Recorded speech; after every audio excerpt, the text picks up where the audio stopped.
دل تھام کے میری گزارش سنیے گا. صحیح مسلم کی روایت ہے، امر رسول اللہ صلی اللہ علیہ وسلم ان يقسم بدنه كلها لحومها وجلودها وجلالها للمساکین.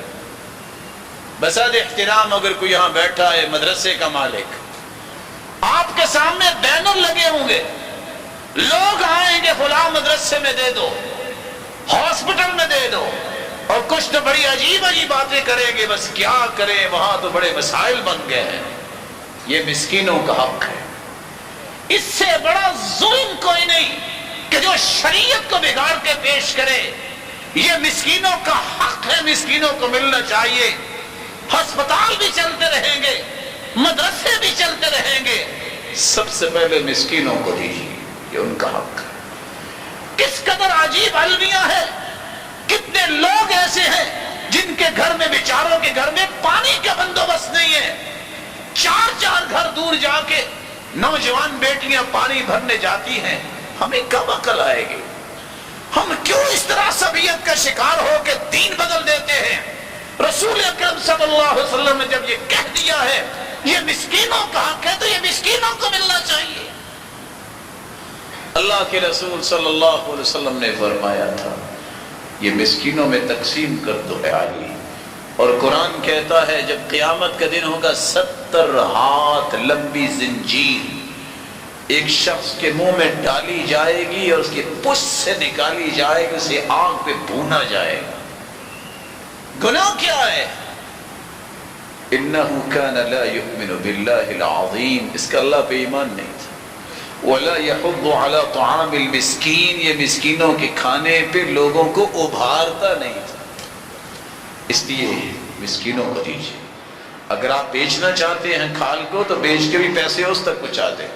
بیچ کے خود کھانے والے کی قربانی نہیں ہوتی. من باع جلد اضحیتی فلا اضحیت له، جو کھال کو بیچ کے خود ہی کھا جاتا ہے، حدیث کہتی ہے اس کی قربانی نہیں ہوتی. آپ قربانی کرتے وقت بسم اللہ اللہ اکبر کہہ کے قربان کیجیے. چھری کو پہلے تیز کیجیے، اس کو لٹا کے چھری تیز نہ کیجیے. امر رسول اللہ صلی اللہ علیہ وسلم ان تحد الشفارہ وان توارى عن البہائم. اللہ کے رسول صلی اللہ علیہ وسلم نے فرمایا جب تم قربانی کرنے لگو تو چھری کو پہلے تیز کر لیا کرو، اور ایک جانور کو دوسرے جانور کے سامنے ذبح نہ کرو.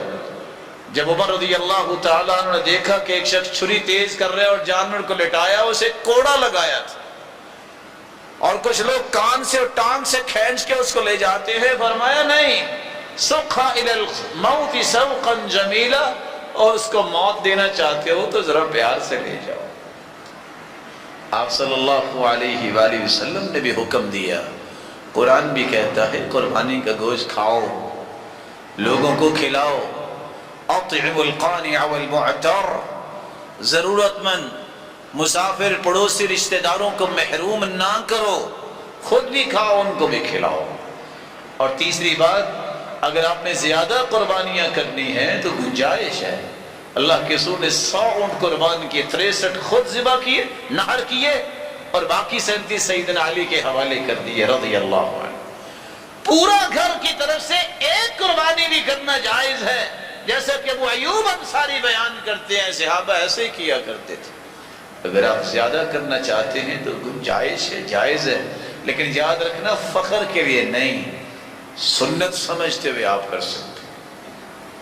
اگر کوئی دنیا سے جا چکا ہے اس کی الگ سے قربانی کرنے کی دلیل نہیں، اپنی قربانی میں اسے شریک کیجیے.